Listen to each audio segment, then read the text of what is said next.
Euh, Bonsoir peuple de Dieu, je vous salue dans le nom de Jésus-Christ de Nazareth. Alors ce soir, je vous souhaite les bienvenus à ce temps de solution et j'aimerais partager quelque chose avec vous pour pouvoir bénir quelqu'un qui m'écoute. Alors ce que je vais partager est intitulé « Ton rejet pour ton témoignage ». Alléluia. Nous allons lire le livre de Luc, chapitre 8, à partir du verset 41. Nous connaissons tous l'histoire. La Bible dit, Luc, chapitre 8, verset 41, « Et voici, il vint un homme nommé Jairus, qui était chef de la synagogue, qui se jeta à ses pieds et le supplia d'entrer dans sa maison, parce qu'il avait une fille unique d'environ 12 ans qui se mourait. Pendant que Jésus allait, il était pressé par la foule et il y avait une femme qui était atteinte d'une perte de sang depuis 12 ans et avait dépensé tout ce qu'il avait par les médecins sans aucun puisse la guérir. Elle s'approcha par derrière, toucha le bord du vêtement de Jésus. Au même instant, la perte de sang s'arrêta. Et Jésus dit, « Qui m'a touché ?» C'est comme tous défendaient Pierre. Ceux qui étaient avec lui lui dirent, « Maître, la foule t'entoure et te presse de toutes parts, et tu dis, qui m'a touché ?» Alors, dans cette histoire, Jésus est en train d'aller dans la maison de Jairus. Et il se trouve qu'il y a une femme qui avait une perte de sang qui touche Jésus. Et elle reçut sa guérison automatiquement. Et Jésus, après ce miracle, il pose la question, qui m'a touché? En fait, il est en train de dire carrément qu'il a fait le miracle dans la vie de quelqu'un. Alors, le miracle qui se passe ici est propagé. Alléluia. Mais Jésus continue sa route après et il arrive chez Jairus. Alors, la Bible dit que quand il arrive chez Jairus, au verset 50, Jésus ayant entendu cela, dit au chef de synagogue, « Ne crains pas, crois seulement et elle sera sauvée. » Et quand il arriva, il rentra avec Pierre, Jean et Jacques et le père et la mère de l'enfant. Et tous pleuraient, tous se lamentaient. Et il dit, ne pleurez pas, elle n'est pas morte, mais elle dort. Et il se moquait de lui, sachant qu'elle était morte. Mais il saisit la main de l'enfant et lui dit, enfant, lève-toi. Et son esprit revint à l'instant, et Jésus ordonna qu'on lui donnât à manger. Les parents de la jeune fille furent tous dans l'étonnement. Et il leur recommanda de ne rien dire à personne. Quelque chose vient de se passer avant. Jésus publie le miracle. Mais là, je me pose la question, je me dis, pourquoi Jésus ne veut pas qu'on dise qu'elle est ressuscitée? Pourquoi Jésus ne veut pas partager ce grand miracle? Pourquoi il ne veut pas en parler? Moi, si j'avais ressuscité quelqu'un, du coup, j'allais dire à tout le monde que j'ai ressuscité quelqu'un avec des témoins sur place. Mais Jésus n'a pas fait cela. Alors, j'ai essayé de peser les deux miracles. J'ai dit, ça c'est une perte de sang et ça c'est la mort. Mais pour la perte de sang, il publie, mais pour le mort, il ne publie pas. Alléluia. Alors, j'ai compris quelque chose. Il a dit donner à la fille à manger. Et ne parlez pas de ce miracle.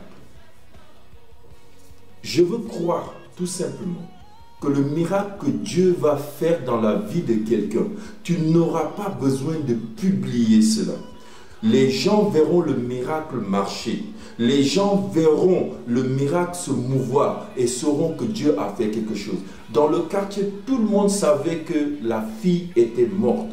Les gens étaient venus présenter leurs condoléances. Mais Dieu a fait le miracle et le miracle a parlé de lui-même. Alléluia. Alors, ce que j'aimerais partager avec quelqu'un, c'est que quand Dieu va faire quelque chose dans ta vie, même si tu es rejeté, même si tu es abandonné, que ce ne soit pas un moment où tu vas t'enfermer sur toi-même.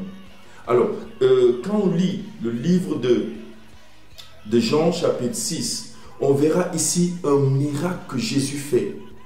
Et quand cette personne part, la personne n'était même pas consciente de qui l'avait guéri.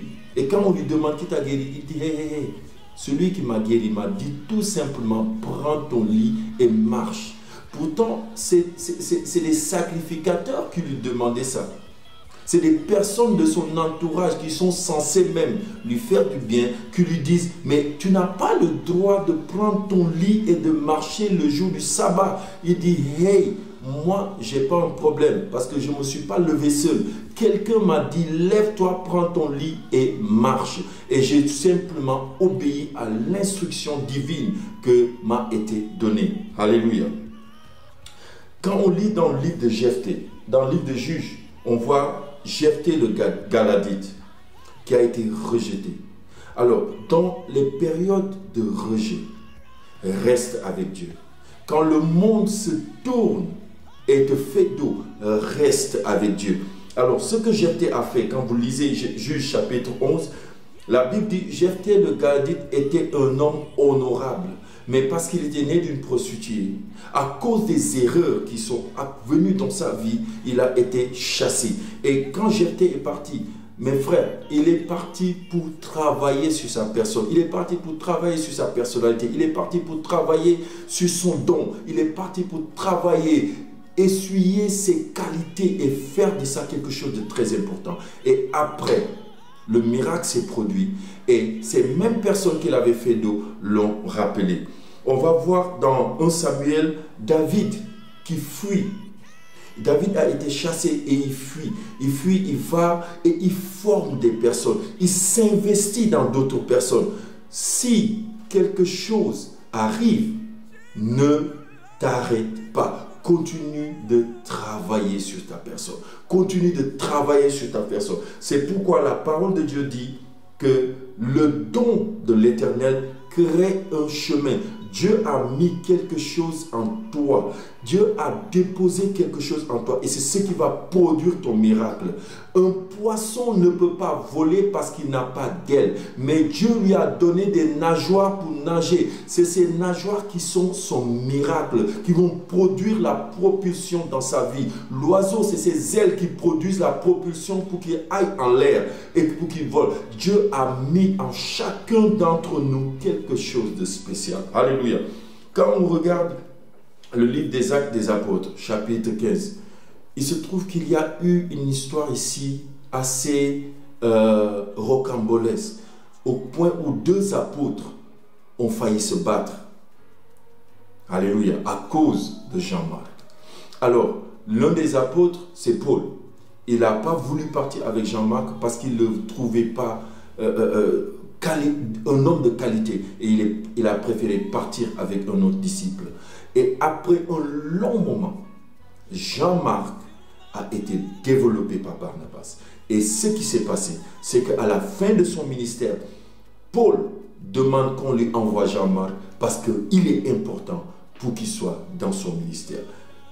Ton miracle, la situation que tu traverses va produire un miracle dans ta vie si seulement tu t'accroches à la parole de Dieu. C'est pourquoi la Bible dit dans Josué chapitre 1 verset 8 que ce livre de la loi ne s'éloigne point de ta bouche, que tu la médites nuit et jour.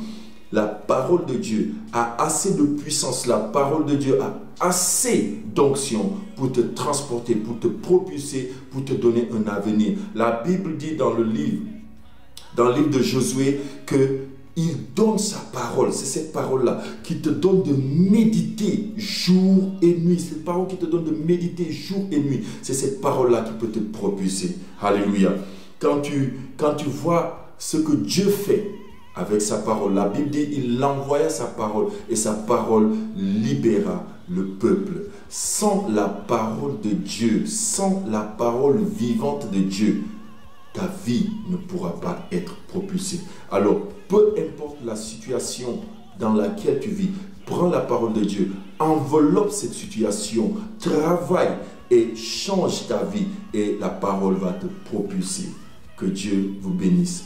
Alors, j'aimerais vous inviter demain au culte. Nous aurons un culte qui va commencer à partir de 9 h avec l'école du dimanche et nous aurons aussi un moment agréable de louange et adoration et la parole de Dieu qui va sortir ce dimanche va te bénir. Je t'invite demain à venir à Harvest Intercontinental à Sacré-Cœur 3. Que Dieu vous bénisse et passez une bonne soirée.